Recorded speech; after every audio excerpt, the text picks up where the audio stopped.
Bien-aimés frères et sœurs, fils et filles du roi, que la grâce et la paix de notre Seigneur Jésus-Christ vous soient renouvelées en ce jour du 4 décembre l'an 2024.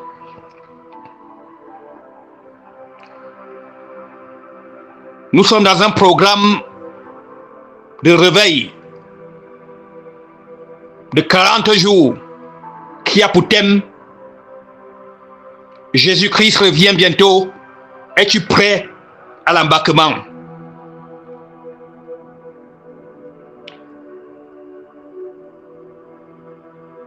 C'est un privilège pour moi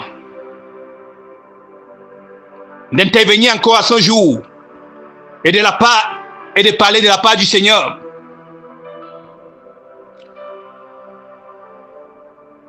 Je voudrais rendre hommage, avant toute chose,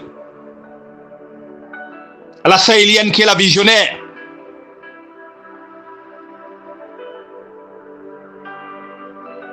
De cette église, si je peux me permettre l'expression,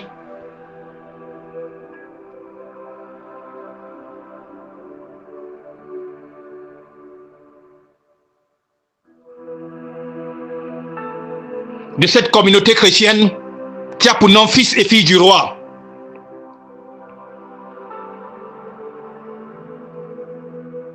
Et je profite pour lui souhaiter encore un joyeux anniversaire et prier le Seigneur de lui donner une longue vie, une richesse de jours, de bénir son ministère,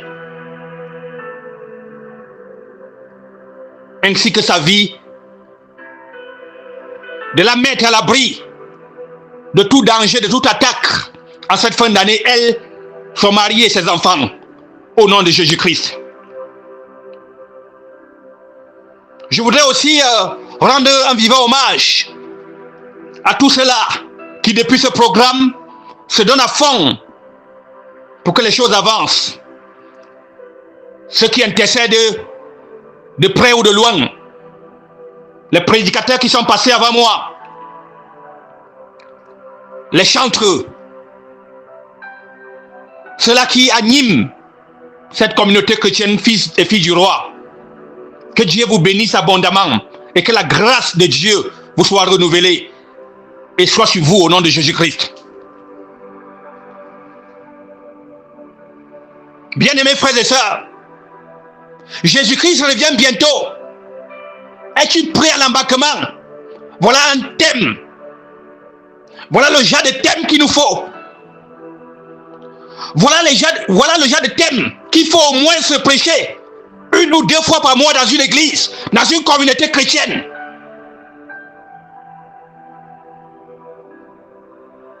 Car le monde est dans l'impasse. Quand nous regardons ce qui se passe aujourd'hui dans le monde, quand nous regardons les pratiques abominablement abominables dans notre monde, il y a lieu de se poser des questions. Et quand nous pensons qu'il y a des chrétiens qui rament selon le courant de ce monde, au lieu de ramer contre le contre-courant, il y a lieu de se poser des questions. Si nous avons compris, mais si nous savons que le Seigneur peut revenir à tout moment. Il a dit, il viendra comme un voleur dans la nuit. Le retour du Seigneur peut être à l'instant où je suis en train d'écouter ce message. Le retour du Seigneur peut être cette nuit. Le retour du Seigneur peut être demain ou après-demain, ou je ne sais quand encore. Mais nul ne connaît ni l'heure ni le jour. C'est le Père connaît. Alors notre devoir en tant que prédicateur, c'est de rappeler aux chrétiens que nous sommes que le Seigneur arrive. Le jour du Seigneur est proche. Et ce soir, nous allons parler de la parabole des 10 vierges. Bien-aimés frères et sœurs, la parabole des 10 vierges qui est tirée du livre de Matthieu, chapitre 25, versets 1 à 13. Je ne vais pas lire. Chacun peut lire chez lui. Parce qu'il faut qu'on avance. La parabole des 10 vierges.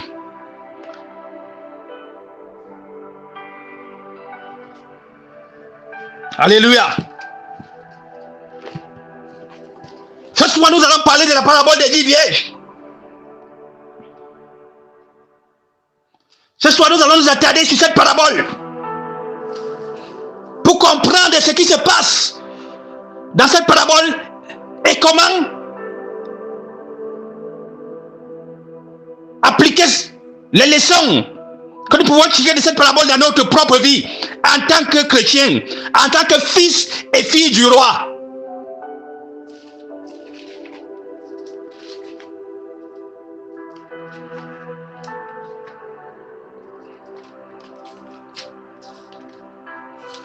Alléluia. Gloire à Jésus.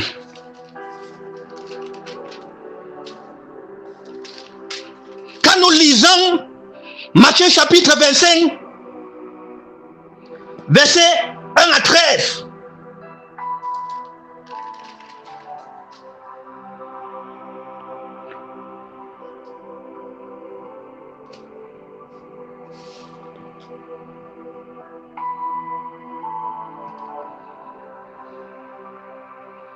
nous voyons deux catégories de chrétiens.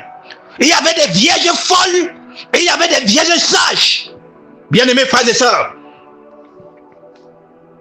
il y a 2000 ans, Jésus a donné la parabole des 10 vierges de Matthieu chapitre 1, Matthieu chapitre 25, verset 1 à 13, que je ne vais pas lire ici.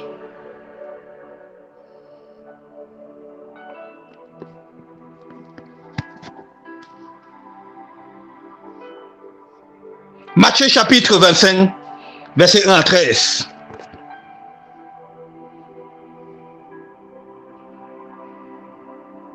Il y a 2000 ans, Jésus a donné la parabole des 10 vierges.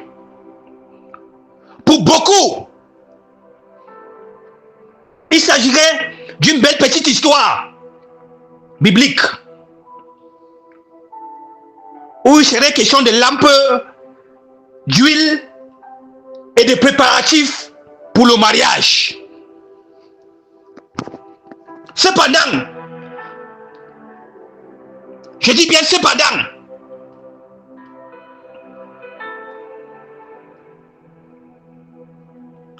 la parabole est en réalité un avertissement sur les conditions qui existeront à la fin des temps. Les personnes concernées par cette parabole sont celles de la génération, de notre génération, de la génération qui verra le retour du Seigneur Jésus-Christ. Cette parabole des 10 vierges est à rapprocher des prophéties concernant les derniers jours que nous voyons s'accomplir à notre époque. Matthieu chapitre 24, verset 20. Matthieu chapitre 24 et 25. Mais en quoi, je dis bien en quoi, cela nous concerne-t-il? On a souvent supposé que le Christ parlait en parabole pour clarifier le sens de ses enseignements. Mais les Écritures révèlent le contraire. Dans Matthieu chapitre 13, versets 10 à 17, la Bible déclare que Dieu a caché au monde la compréhension des Écritures, mais qu'il l'a révélé par son esprit à ce qu'il a appelé. 1 Corinthiens chapitre 2, versets 7 à 16.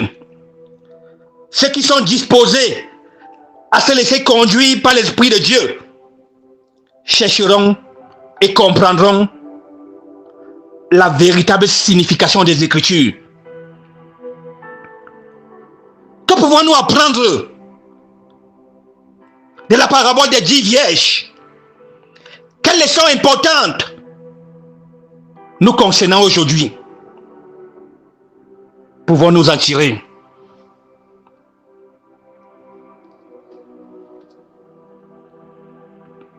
D'abord, les 10 vierges.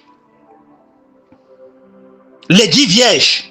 Premièrement, nous devons considérer, bien-aimés frères et sœurs, fils et filles du roi, premièrement, nous devons considérer qui sont les 10 vierges. Qui sont les 10 vierges?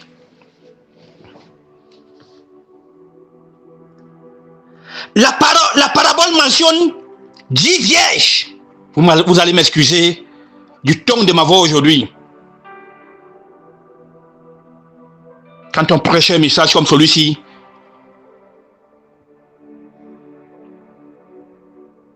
parfois il faut changer de ton. Alors, la parabole mentionne 10 vierges qui vont à la rencontre de l'époux Jésus-Christ. Les 10 vierges sont décrites comme la communauté chrétienne qui attend. Les 10 vierges sont définies comme la communauté chrétienne qui attend. C'est-à-dire nous qui sommes une communauté chrétienne et qui attendons.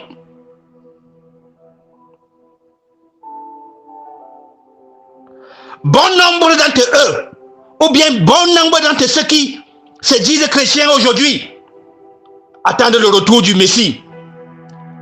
Mais la parabole,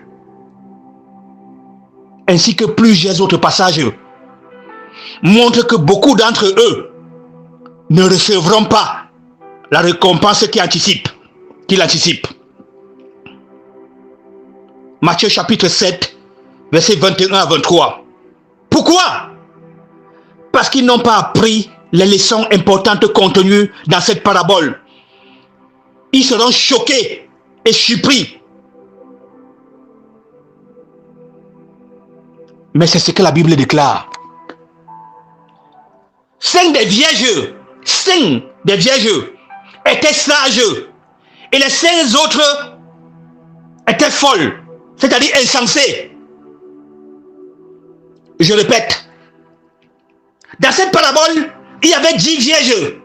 5 des vierges étaient sages et 5 autres vierges étaient folles ou insensées. Que signifie être sage ou insensé? Comment la Bible définit-elle ces termes? Vous-même, dans quelle catégorie êtes-vous? Dans quelle catégorie êtes-vous, vous qui m'écoutez? Dans quelle catégorie sommes-nous? Même moi qui prêche cette parole.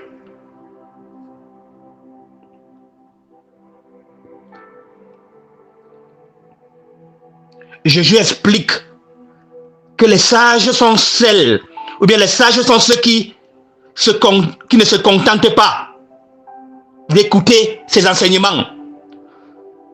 Ce sont ceux qui les mettent réellement en pratique. Jésus explique que les sages sont ceux qui ne se contentent pas d'écouter ses enseignements. Les sages sont ceux qui ne se contentent pas d'écouter tous les jours les enseignements.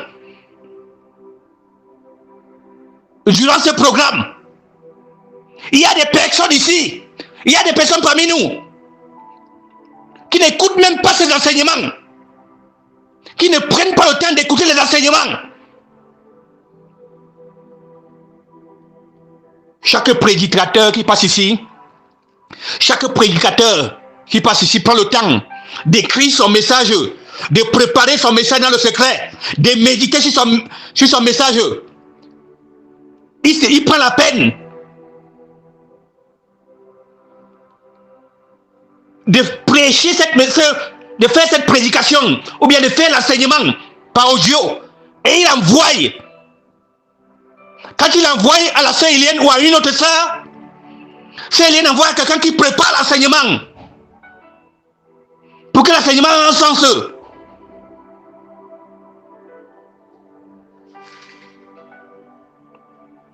Et le soir, on nous partage ces enseignements. Et quand toi tu reçois les enseignements, tu n'écoutes pas. Tu n'écoutes pas les enseignements. Et quand tu les écoutes aussi, tu ne les mets pas en pratique. Bien aimé, nous ne sommes pas dans ce programme de 40 jours pour jouer. Ce n'est pas de l'amusement. Il faut prendre cela au sérieux. Il faut prendre les enseignements que nous recevons au sérieux. Nous devons les mettre en pratique. Si tu ne les mets pas en pratique, c'est que tu n'es pas encore prêt pour le retour du Seigneur. C'est que tu es une vierge insensée.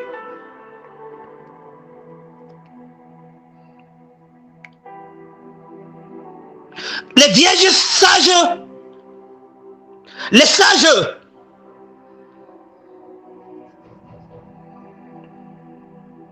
ce sont ceux qui les mettent, qui ne se contentent pas d'écouter la parole, mais qui mettent cette parole en pratique.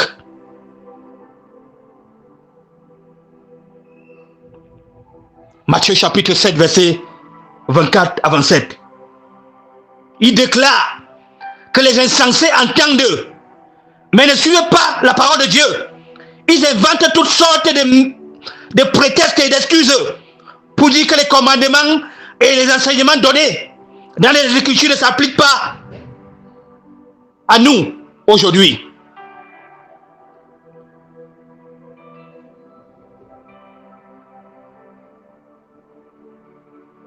Bien-aimés frères et sœurs, fils et filles du roi, le livre des Proverbes nous fournit des définitions supplémentaires. Une personne sage craint de désobéir à la parole de Dieu. Elle cherche la connaissance, la sagesse et la compréhension. Proverbes chapitre 4, verset 4 à 9. Proverbes chapitre 9, verset 10. Mais les insensés méprisent la sagesse et les instructions. Proverbes chapitre 1, verset 17. Ils ne sont pas disposés à fournir des efforts nécessaires pour obtenir ces choses importantes. Une personne sage cherchera les conseils et acceptera la correction. Proverbe chapitre 10, verset 8.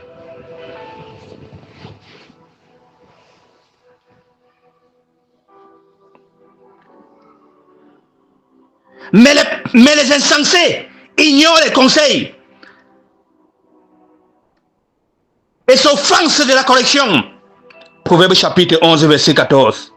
Un insensé réagit immédiatement avec colère, mais une personne sage ignore les insultes et elle sait se mépriser. Elle sait se maîtriser. Proverbe chapitre 12, verset 16. Les insensés ont toujours raison à leurs propres yeux et sont ancrés dans leurs idées personnelles. Mais une personne sage est disposée à écouter les conseils. Proverbe chapitre 12, verset 15, 28, verset 26. Une personne sage regarde vers l'avant. Elle anticipe les conséquences de sa décision et de ses actions. Elle s'efforce de ne pas commettre d'erreur. Mais les insensés n'anticipent pas les conséquences de leurs actes. C'est pourquoi ils se retrouvent souvent dans le malheur.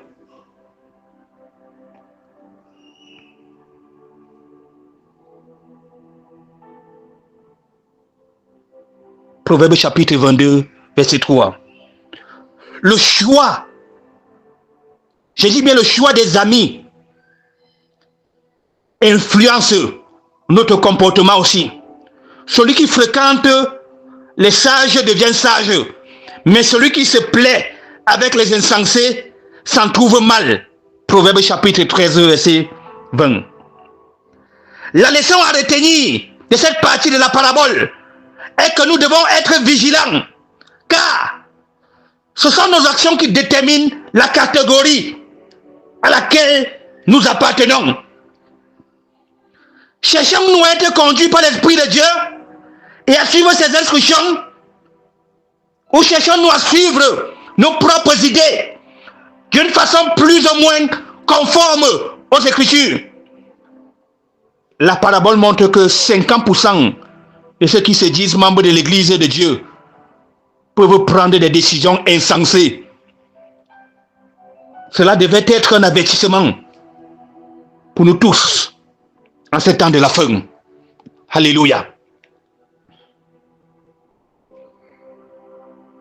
Voilà une autre partie que nous avons vue. Les 10 vierges. Nous avons défini ici ce qu'est les vierges sales, ce que sont les vierges sages et ce que sont les vierges insensées ou folles. Maintenant, nous allons parler de l'huile. L'huile. Nous allons parler de l'huile ou d'huile. La parabole signale que les vierges folles ne prient point d'huile pour leur lampe, alors que les vierges sages prient une quantité d'huile supplémentaire dans l'attente de la venue de l'époux. Bien-aimés fils et filles du roi, frères et sœurs, des commentaires avancent diverses idées sur le symbolisme de l'huile, telles que la grâce, les bonnes œuvres,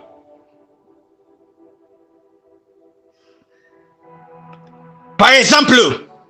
Mais la Bible déclare que l'huile symbolise le Saint-Esprit. L'huile symbolise le Saint-Esprit. Lorsque Saoul et David furent choisis comme roi d'Israël, Samuel est oigné d'huile. Et l'Esprit de l'Éternel entra en eux. 1 Samuel chapitre 10, verset 1 à 6. Chapitre 16, verset 13. La Bible déclare que si nous voulons être dans le royaume de Dieu, nous devons produire du fruit. Matthieu chapitre 3, verset 8. Jean chapitre 15, verset 1 à 8. Galates chapitre 5, verset 22 à 26. Donne la liste des caractéristiques du fruit de l'esprit que Dieu veut que nous affichions. Il s'agit entre autres de l'amour, c'est-à-dire un intérêt tourné vers les autres, la joie, la paix, la patience, la bonté, la foi et la maîtrise de soi. Bien-aimés frères et sœurs, fils et filles du roi, l'Esprit de Dieu est modéré et plein de miséricorde. Jacques chapitre 3, verset 17. Les autres caractéristiques importantes du fruit de l'Esprit incluent une force de conviction et un solide esprit de discernement. 2 Timothée chapitre 1, verset 7. Ceux qui manquent de ces caractéristiques du fruit de l'esprit deviennent impatients et se renferment sur eux-mêmes. Ils font des compromis. Ils ne parviennent pas à discerner la vérité de l'erreur.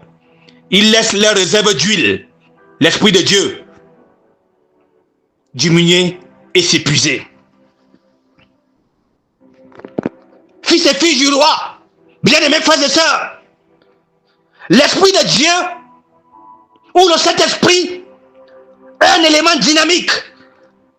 Il descend et il coule dans notre vie. Il dépend de la façon dont nous en prenons soin et l'utilisons. C'est pourquoi l'apôtre Paul exhorta Timothée à ranimer la flamme du don de Dieu. 1 Timothée chapitre 1, verset 6. Nous aussi, nous avons reçu cet avertissement. N'éteignez pas l'Esprit de Dieu. 1 Thessaloniciens chapitre 5, verset 19. Nous devons ranimer l'Esprit de Dieu en priant, en étudiant la Bible régulièrement, en jeûnant et en faisant des efforts pour développer les caractéristiques du fruit de l'Esprit, en agissant avec amour et patience même lorsque nos tendances charnelles nous poussent à agir méchamment. C'est ce que signifie être conduit par l'Esprit de Dieu. Romains chapitre 8, verset 14. Si nous sommes conduits par par le Saint-Esprit, nous sommes enfants de Dieu, héritiers avec Jésus-Christ. Romains chapitre 8, versets 14 à 17. Dieu donne son esprit à ceux qui lui obéissent. Actes chapitre 5, verset 32. Sans l'esprit de Dieu, bien-aimés, nous ne sommes pas réellement chrétiens. Romains chapitre 8, verset 9. Si nous laissons diminuer nos réserves d'huile, les caractéristiques du fruit de l'esprit ne seront pas manifestées dans notre vie.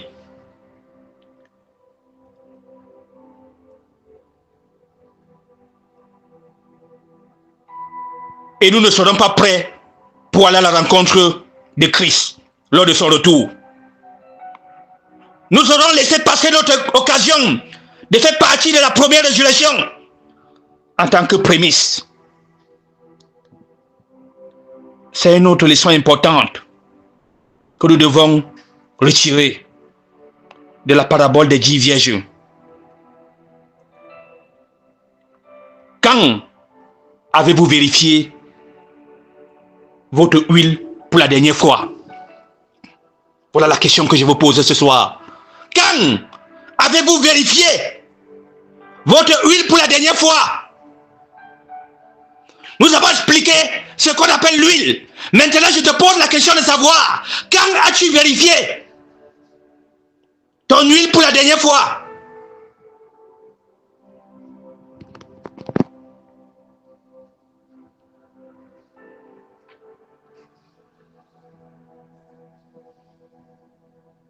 Un retard révélateur.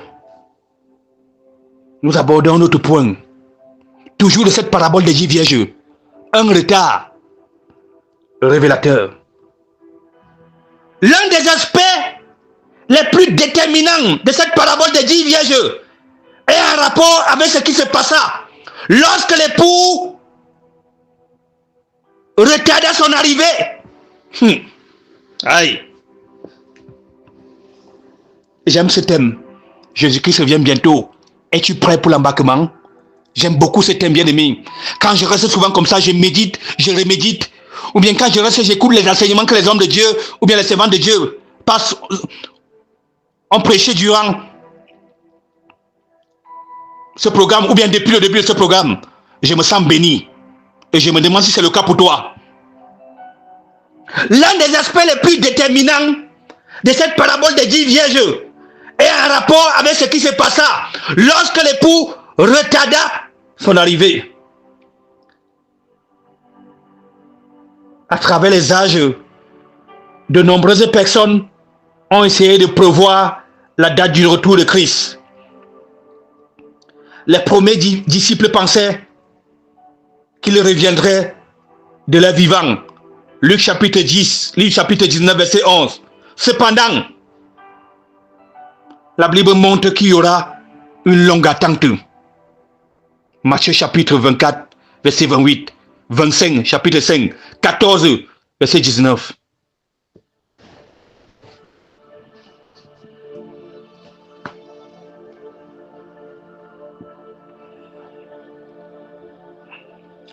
La façon dont nous mettons à profit ce retard est fort révélateur sur la profondeur de nos convictions et de notre conversion. Beaucoup de gens étaient vraiment enthousiastes lorsqu'ils commençaient à découvrir la vérité, mais se sont affaiblis par la suite. Jésus a prévenu que certains finiraient par ignorer et violer les commandements et qui se laisseraient emporter dans les voies du monde. Matthieu chapitre 24, verset 45 à 51. Il a aussi averti que certains trébucheraient et abandonneraient la foi à cause des épreuves et des persécutions, et que d'autres se dirigeraient vers les richesses temporaires du monde. Matthieu chapitre 13, verset 18 à 23. Il est très important de noter que les 10 vierges s'endormirent toutes alors qu'elles attendaient le retour du Seigneur. Nous aussi, nous avons aussi des enseignements à retenir concernant l'histoire récente de l'Église de Dieu, de par les écrits et les enseignements de l'Église. Beaucoup de membres en ont conclu que Christ reviendrait dans les années 70. Lorsque cela n'arrivait pas, certains commençaient à se détourner.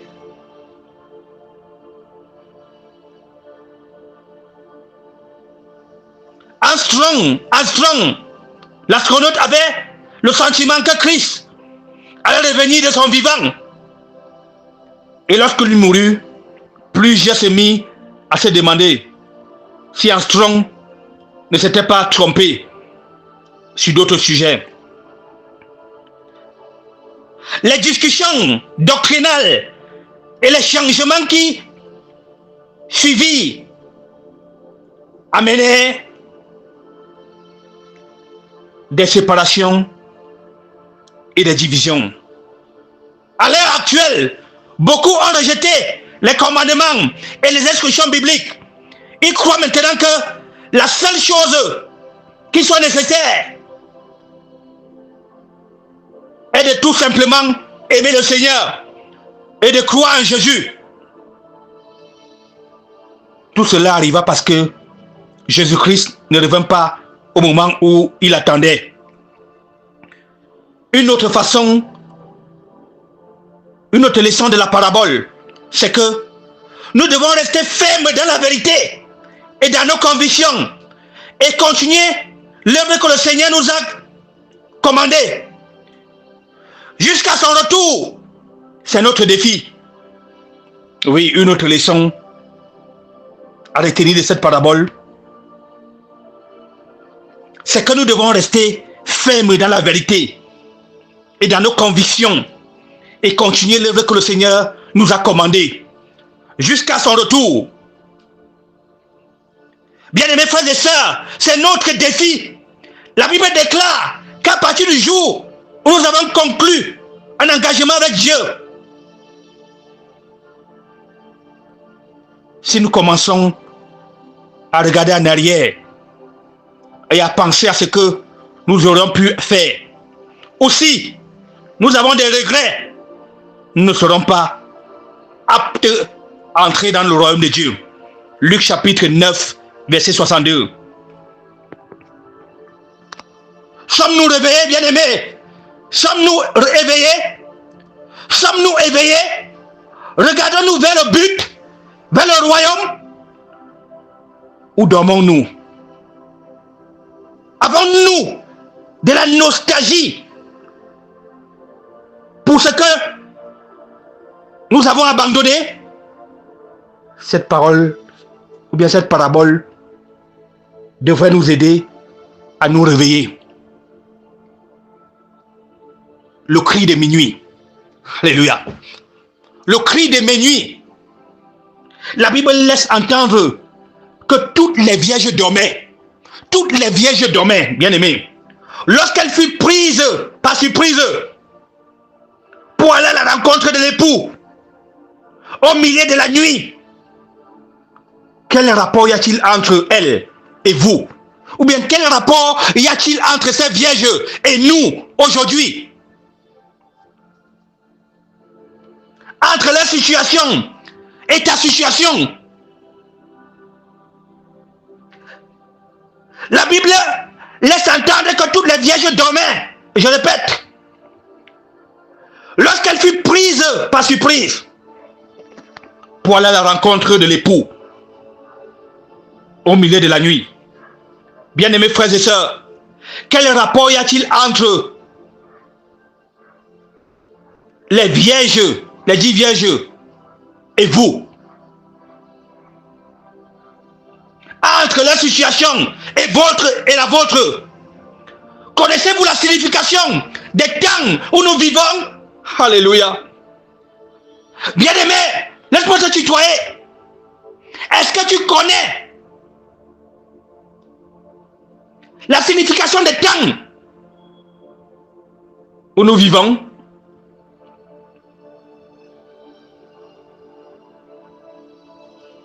Êtes-vous conscient du fait que des prophéties spécifiques sont en train de s'accomplir sur nos yeux? Est-ce que tu es conscient que des prophéties spécifiques sont en train de s'accomplir sur nos yeux? Bien-aimé, il n'y a rien dans ce monde qui est fait au hasard. Tout est dans la parole de Dieu. Quand tu lis la parole de Dieu, tu comprends que ce que nous vivons dans notre monde, la situation qui se passe, la guerre en Ukraine, l'élection de Donald Trump, tout ce qui se passe dans notre monde aujourd'hui est dans la parole de Dieu. C'est l'horloge de Dieu qui est en train d'avancer. C'est l'aiguille de la montre du Seigneur qui est en train d'avancer. C'est le temps de la prophétie qui est en train de s'accomplir. Oh my God.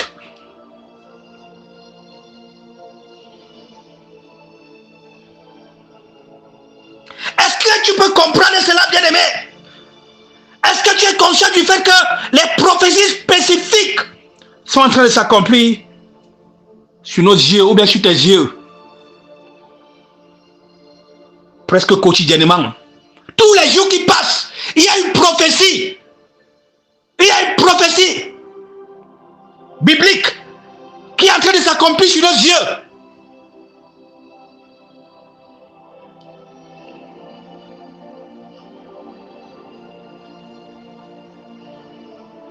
Bien-aimés frères et sœurs, se peut-il que vous vous soyez laissés bercer par ceux qui disaient que toutes les prophéties avaient été accomplies à Jésus et que les prophéties de l'Ancien Testament ne sont pas valables pour les chrétiens du Nouveau Testament?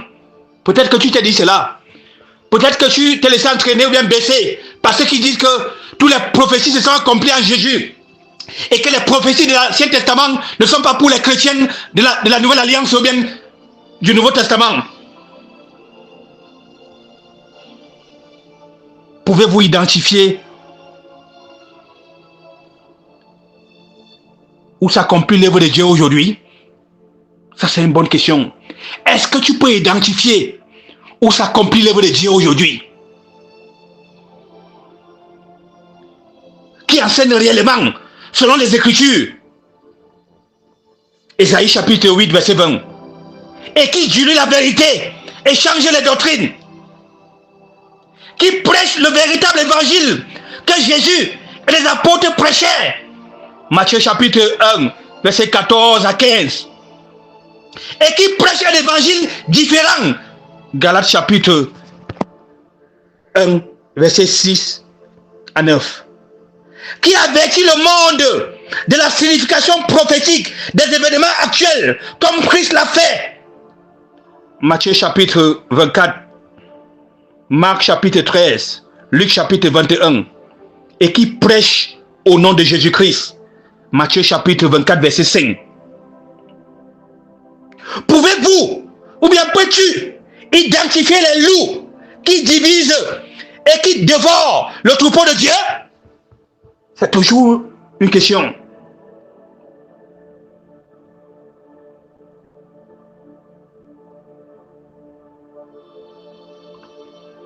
Pouvez-vous discerner ceux qui sont contaminés par une attitude laodicienne?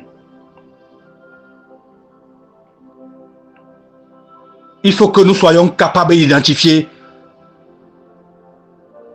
le cri au milieu de la nuit. Lorsque nous l'entendons, lorsqu'il faut que tu sois capable d'identifier le cri au milieu de la nuit. Et lorsque tu l'entendras, lorsque nous l'entendrons,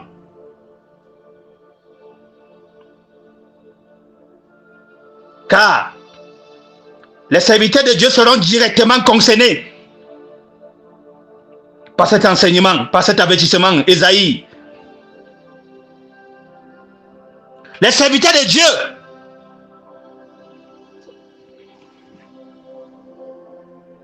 seront concernés directement par cet enseignement. Ésaïe, chapitre 58, verset 1.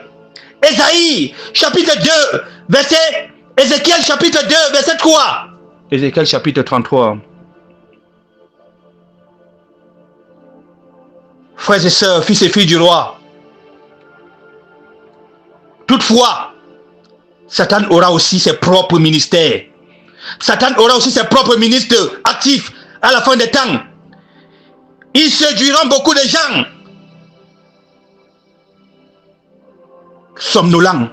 Ils séduiront beaucoup de gens qui dorment. Et tout comme les 10 vierges, nous ne pouvons pas nous endormir à cette époque cruciale de l'histoire. 1 Corinthiens chapitre 1 Thessaloniciens chapitre 5 verset 1 à 6. Tout comme les vierges sages, nous ne pouvons pas nous endormir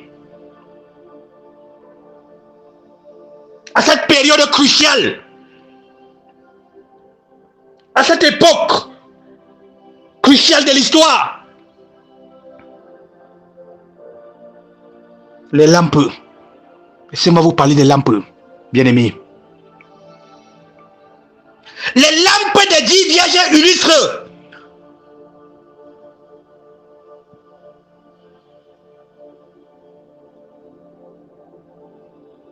un autre coup important. Les lampes des 10 vierges illustrent un autre coup important. Celle des vierges sages.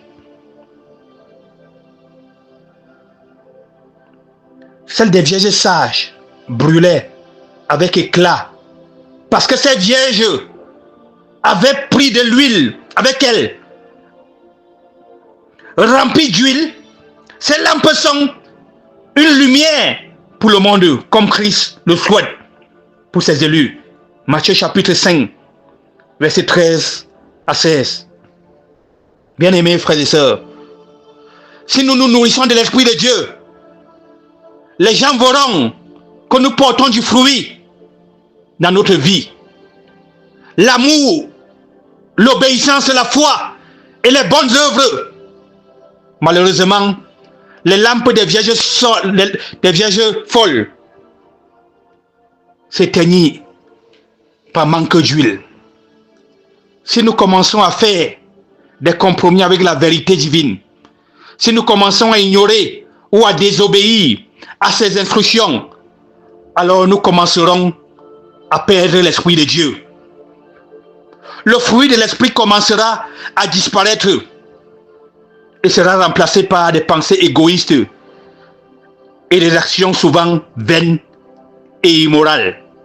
Galates chapitre 5 verset 19 à 21. Les péchés sexuels, les disputes, les hérésies et les divisions se multiplieront et l'unité disparaîtra au sein de l'Église et de nos familles. 1 Corinthiens chapitre 1 verset 10 à 17. Ceux qui laissent les lampes dans cet état-là ne répondent pas à leurs appels. Ils ne répondent pas à leurs appels. Ils n'assisteront pas aux noces. Ils ne feront pas partie des prémices dans le royaume de Dieu.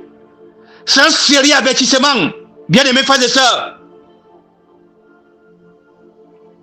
Quel est l'état de votre lampe? Est-ce qu'elle brille avec éclat? Ou elle est en train de s'éteindre? Si vous n'êtes pas sûr, demandez à Dieu qu'il vous montre l'état de votre lampe et soyez prêts à écouter sa réponse.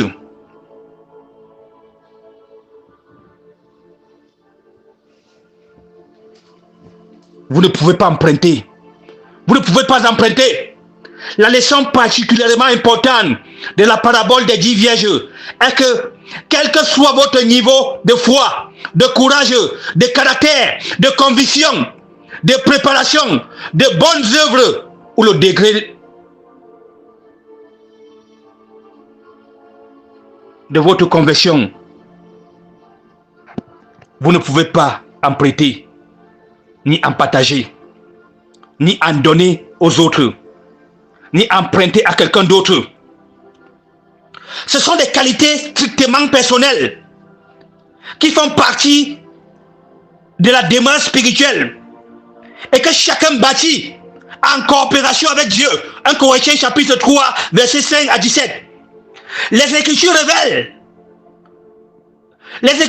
aussi que ce que nous bâtissons sera soigneusement testé. Si le test est positif, nous serons récompensés.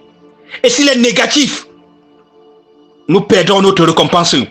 Ainsi, la façon dont nous construisons et les matériaux que nous utilisons est très importante. Nous devons bâtir avec soin et choisir nos croyances avec sagesse. Alléluia. C'est pourquoi il nous est important de nous poser certaines questions personnelles. Ai-je trouvé la vérité? Mon esprit est-il ouvert pour comprendre cette vérité?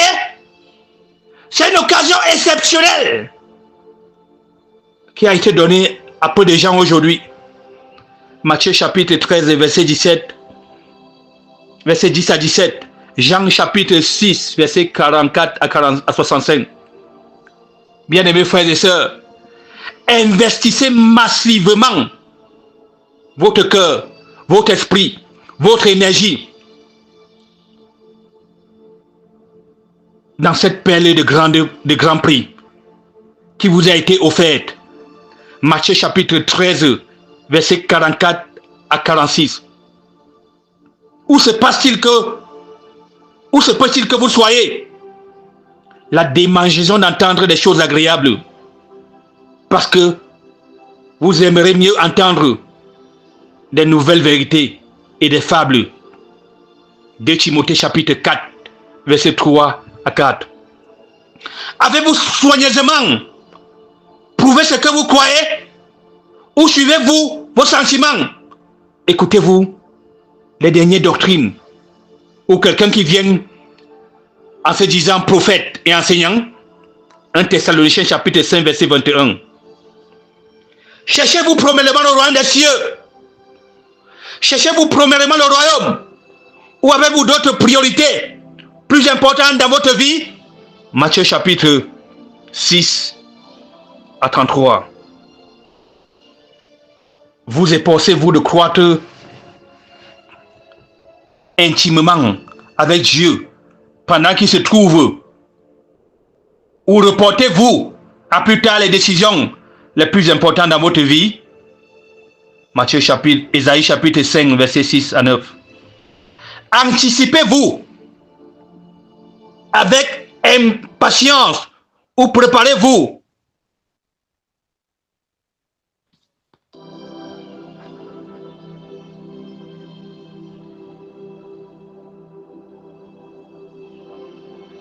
Activement pour le retour du Christ, ou espérez-vous jouir le plus longtemps possible des plaisirs éphémères de ce monde?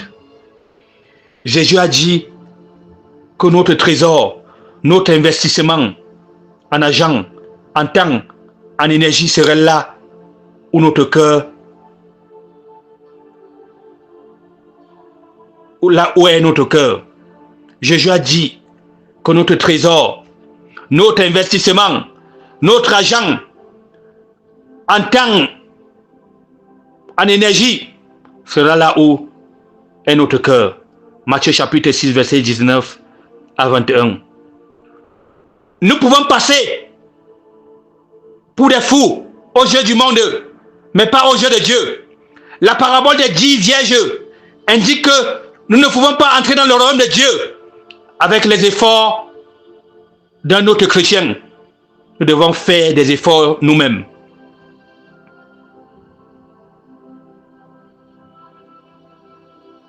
La dernière leçon de la parabole concerne notre empressement.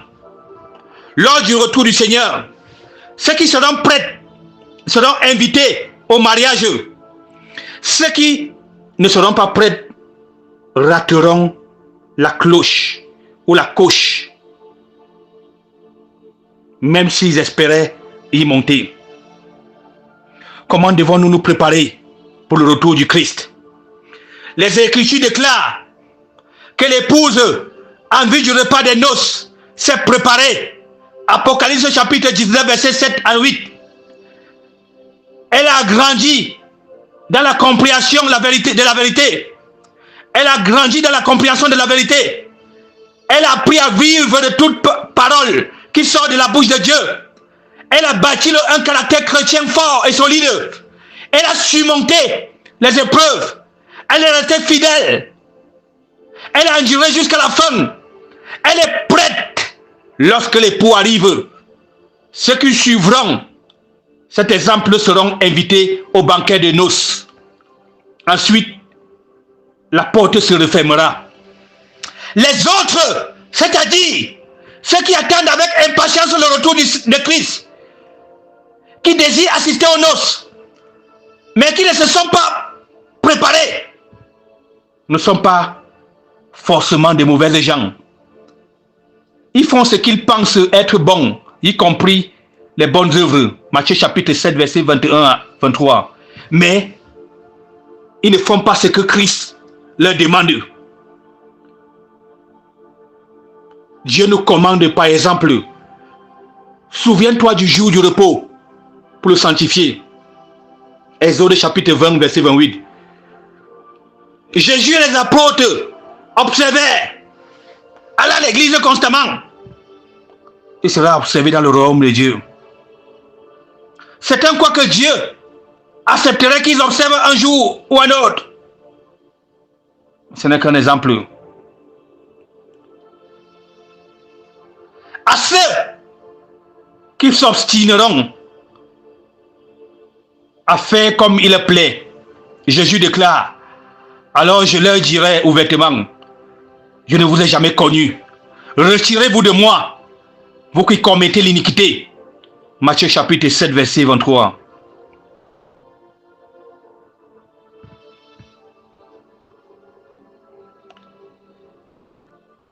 Ces gens ne seront pas invités aux noces parce qu'ils ne seront pas prêts lorsque l'épouse arrivera. La porte du banquet se refermera et ils resteront dehors en implorant qu'on les laisse entrer. Les questions que nous devons nous poser, les questions que nous devrions nous poser sont: où serons-nous lorsque la porte sera fermée? Serons-nous assis à l'intérieur avec Jésus-Christ? Ou serons-nous dehors, délusionnés et désappointés? Matthieu chapitre 24, verset 51. Bien-aimés frères et sœurs, fils et filles du roi, la parabole des 10 vierges contient des leçons extrêmement importantes, pertinentes, spécialement destinées à ceux qui vivent à la fin des temps.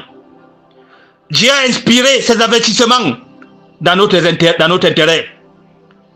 Dieu a inspiré ces avertissements dans notre intérêt.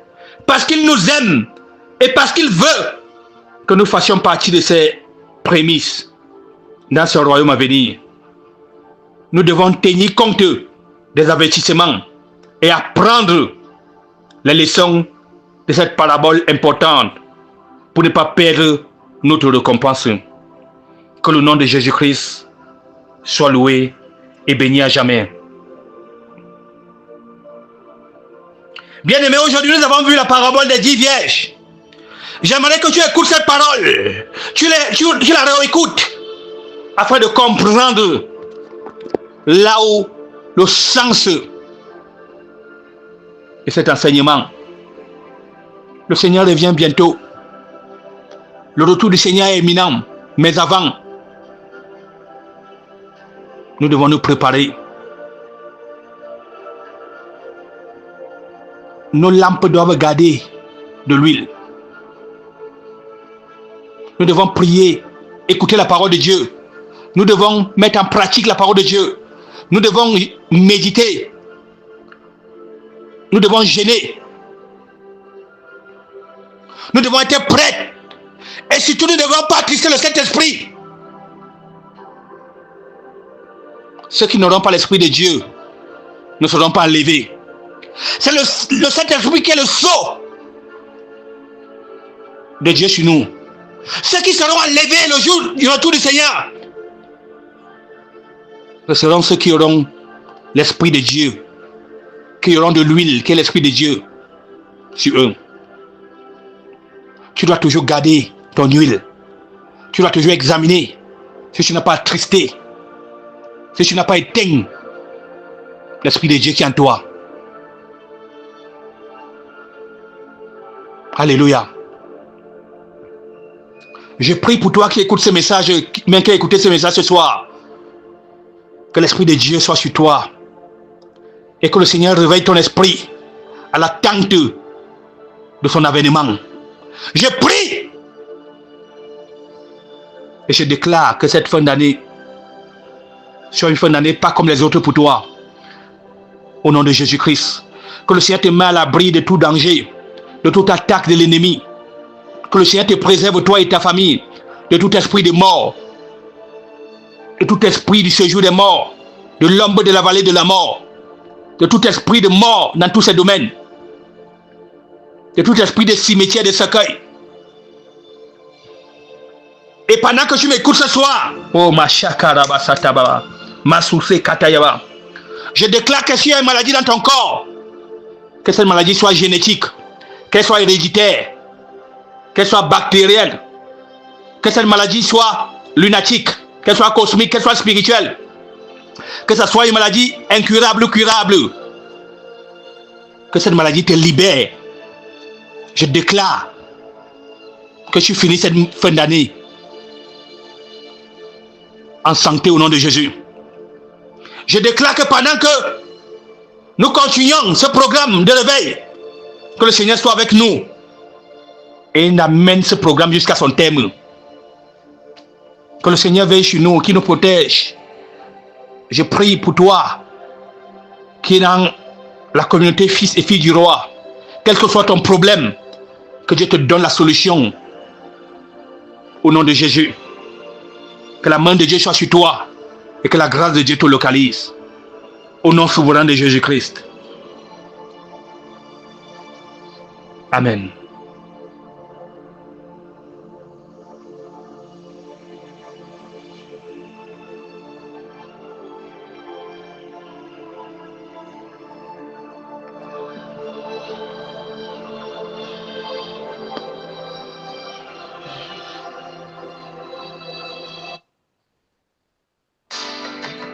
Vêtu de gloire,